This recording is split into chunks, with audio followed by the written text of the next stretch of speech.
Hello दोस्तों, आज की क्लास में हम देखेंगे यूपी पुलिस कांस्टेबल एग्ज़ाम के लिए भारतीय आंदोलन। बस आपके लिए हम 10 मिनट में ये टॉपिक कंप्लीट कर देंगे। क्या कि भारतीय राष्ट्रीय आंदोलन से संबंधित महत्वपूर्ण आंदोलन एवं घटनाएं एक ही क्लास में आपको मिल जाएगी। तो सभी लोग क्लास में जुड़ जाइए। और हम 10 मिनट का शो लेकर आ रहे हैं। डेली हम 10 मिनट में आपको एक टॉपिक कंप्लीट करवा देंगे। तो आज हमारा टॉपिक हो जाएगा भारतीय स्वतंत्रता संग्राम। इसको हम 4 चरणों में देखेंगे। कितने चरणों में? तो 4 चरणों में देखेंगे। चलिए हम सबसे पहले बता दें कि हम पहला चरण देखेंगे 1885 से 1906 तक। दूसरा चरण क्या हो जाएगा? दूसरा चरण होगा 1907 से 1922, जिसमें क्या होगा? विभाजन, एकता और जन आंदोलन। और देखेंगे तीसरा चरण देखेंगे कि 1923 से 1932 के बीच में क्या होगा? सत्याग्रह और गोलमेज युग देखेंगे। फिर हम 1950 में देखेंगे अंतिम प्रहार और नया सवेरा। ये 1939 से 1950 के बीच में घटनाएं होंगी ये चरण।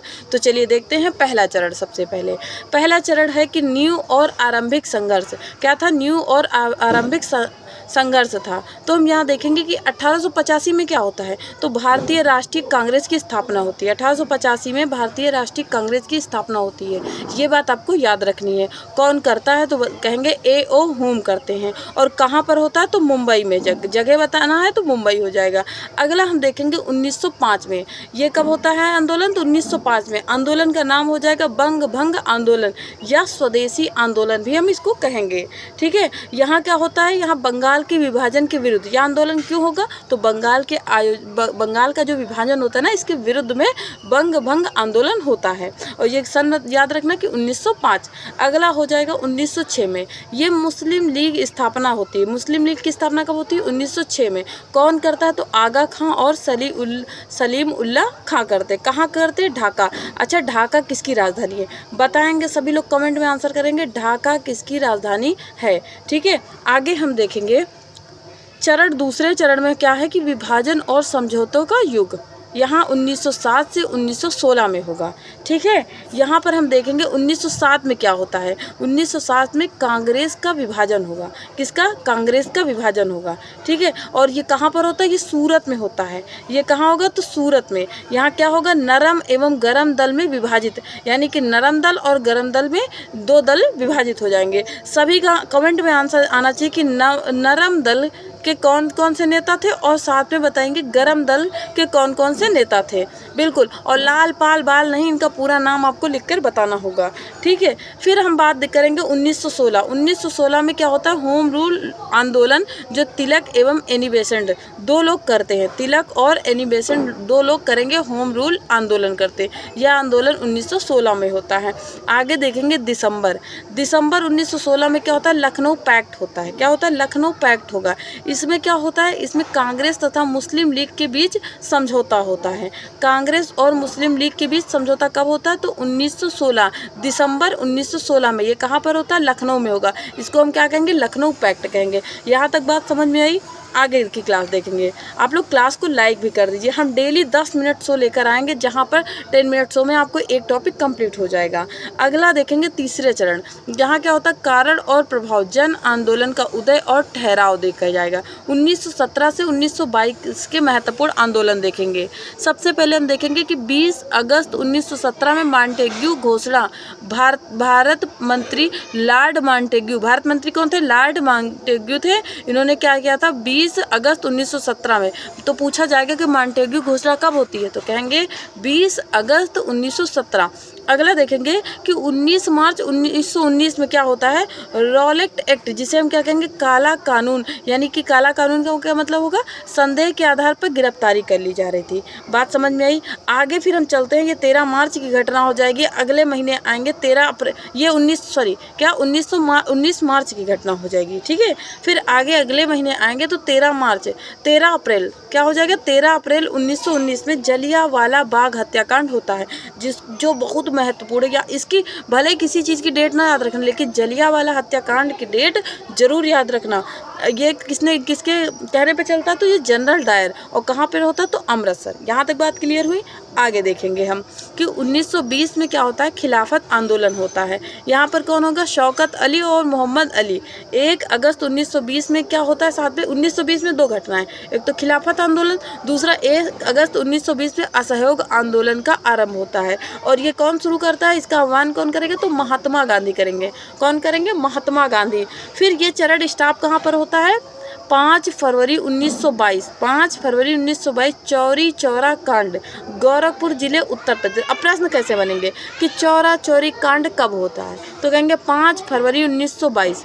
ठीक है, कहाँ पर होता है, तो उत्तर प्रदेश के गोरखपुर जिले में। इसका परिणाम क्या होता है, तो इस घटना के बाद असहयोग आंदोलन स्थगित होता है। देखिए मैंने प्रश्न भी पूछा और उसको उत्तर भी दिया, तो यहाँ आपको लग रहा होगा कि इस पेज में मैंने कितने सारे प्रश्नों के उत्तर आपको दिए।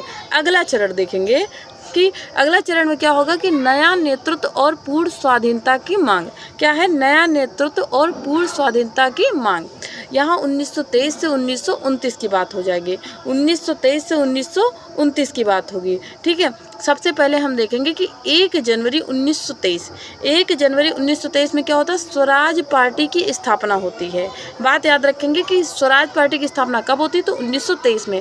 कौन करता है स्वराज पार्टी की स्थापना, तो कहेंगे मोतीलाल नेहरू और चित्तरंजन दास, 2 लोग मिलकर स्वराज पार्टी की स्थापना करते हैं। आगे हम बढ़ेंगे तो अक्टूबर आएगा, अक्टूबर 1924। देखो धीरे धीरे आगे बढ़ रहे हैं, पहले 1923 देखा, अब अक्टूबर 1924 देखेंगे। यहाँ क्या होता है, यहाँ हिंदुस्तान रिपब्लिकन एसोसिएशन की स्थापना होती है। कौन करता है, तो कहेंगे सचिंद्र सन्याल करते हैं। देखिए ये सारी बातें इंपॉर्टेंट है, ये सारी बातें इंपॉर्टेंट हो जाएंगी। आगे हम देखेंगे 1928 की घटना हो जाएगी। फिर 3 फरवरी 1928 को क्या होता है, साइमन कमीशन का भारत में आगमन। आगमन कब होगा, 3 फरवरी 1928। भारत में विरोध में लाला लाजपत राय पर लाठी प्रहार एवं मृत्यु हो जाती है। तो पूछा जाएगा किस आंदोलन के बाद लाला लाजपत राय की मृत्यु हो जाती है, लाठी प्रहार के द्वारा, तो कहेंगे साइमन कमीशन का विरोध करते समय। ठीक है, फिर अगली घटना हो जाती है अक्टूबर, ये फरवरी 1928 की बात थी साइमन कमीशन। अब अक्टूबर 1928 की बात होगी, कौन सी सत्याग्रह होगा, बारदोली सत्याग्रह। क्या होगा, तो बारदोली सत्याग्रह होगा। इसमें क्या होता है, गुजरात के किसानों का लगान वृद्धि के विरोध में सरदार वल्लभ भाई पटेल के नेतृत्व में, ये बारदोली सत्याग्रह का नेतृत्व कौन करेगा, तो ये जो है करेंगे वल्लभ भाई पटेल करेंगे, सरदार वल्लभ भाई पटेल, जिन्हें हम क्या कहते हैं, जिन्हें हम लौह पुरुष कहते हैं। ठीक है, और ये घटना 1928 में होती है। इनको वहाँ की जो बारदोली में जो महिलाएं होती हैं, वो महिलाएं क्या बोलती हैं, जो किसान महिलाएं होती हैं, उन्होंने इनको सरदार की उपाधि दी थी। क्या दी, सरदार। तब से ये सरदार वल्लभ भाई पटेल कहे जाने लगे। ठीक है, आगे हम बढ़ेंगे, अगले साल आएंगे, जैसे 1928 की घटना हो गई। अब अगले साल दिसंबर में देखेंगे 1929 में कांग्रेस का लाहौर अधिवेशन। क्या देखेंगे, कांग्रेस का लाहौर अधिवेशन क्या होता है, इसमें क्या बात की जाती है, इसमें पूर्ण स्वाधीनता का प्रस्ताव होता है, इसमें पूर्ण स्वाधीनता का प्रस्ताव रखा जाता है। कब, कांग्रेस का लाहौर अधिवेशन।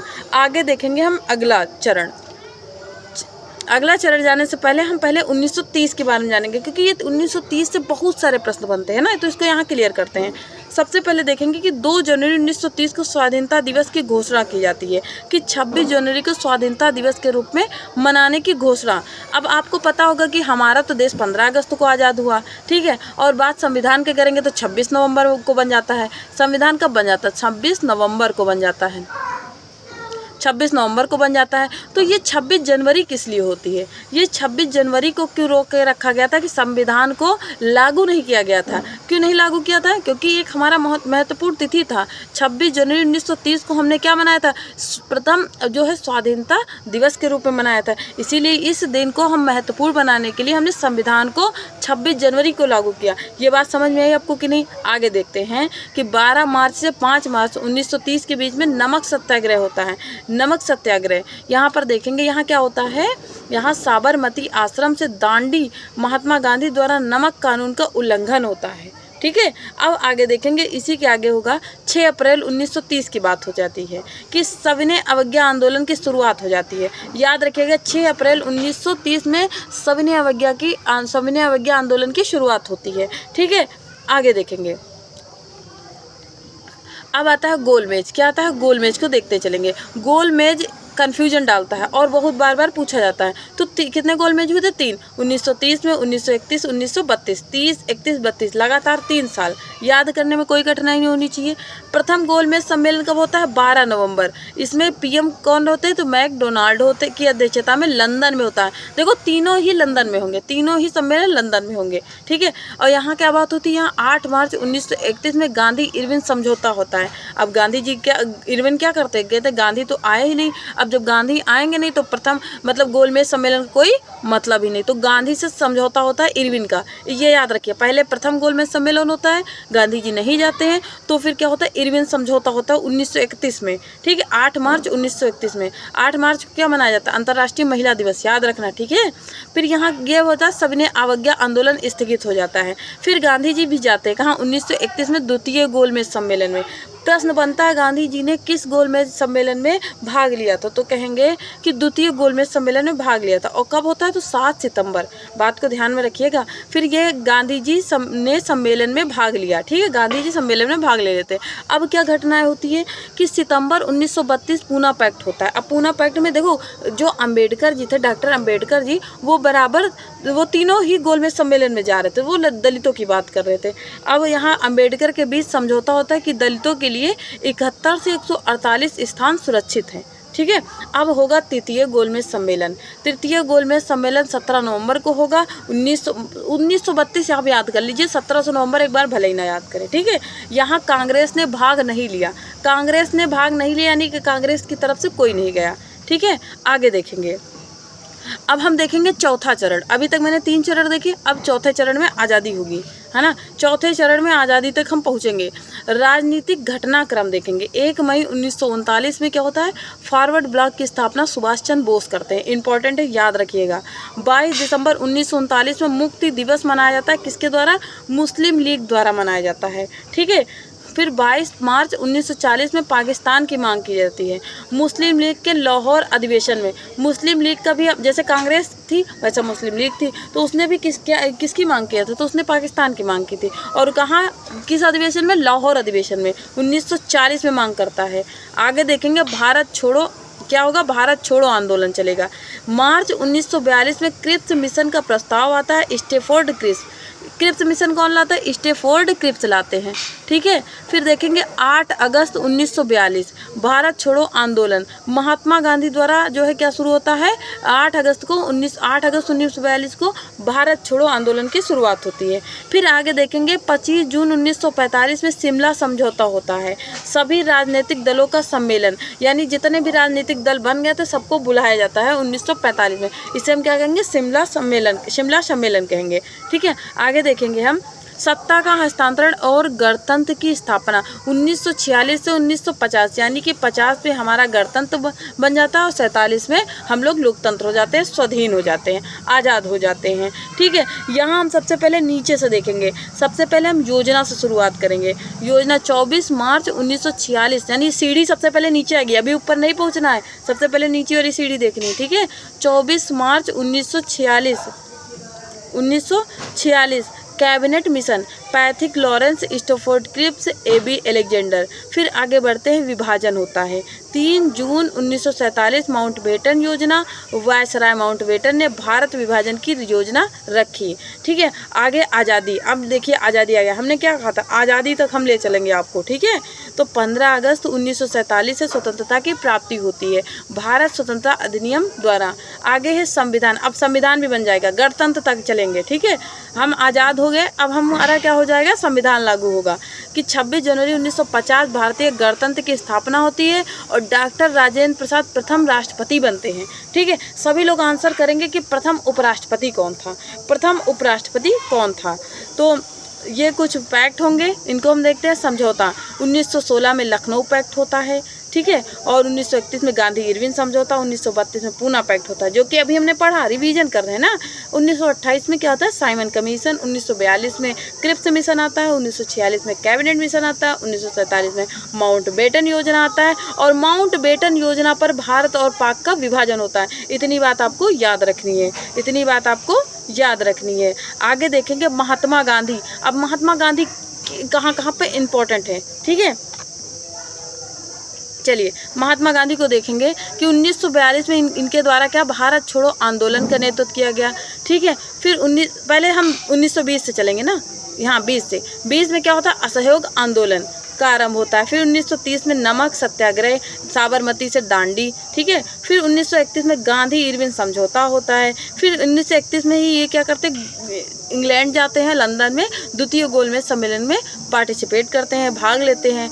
फिर 1932 में क्या होता है, पूना पैक्ट होता है, किसके बीच, डॉक्टर अम्बेडकर के बीच और गांधी जी के बीच। फिर लास्ट में भारत छोड़ो आंदोलन होता है। ठीक है, लास्ट में क्या होता है, भारत छोड़ो आंदोलन। आपको मेरी क्लास कैसी लगी? अगर आपको लगता है कि आपके एग्ज़ाम के लिए इम्पोर्टेंट है तो कमेंट में ज़रूर बताइएगा, जिससे कि हम डेली बिना बात किए, बिना कमेंट देखे, हम डेली 10 से 15 मिनट की क्लास लेकर आएँ, जहाँ पर आपकी एक टॉपिक कंप्लीट हो जाए। ठीक है, तो चलते हैं, मिलते हैं कल एक नई क्लास के साथ, नई टॉपिक के साथ। तब तक के लिए धन्यवाद।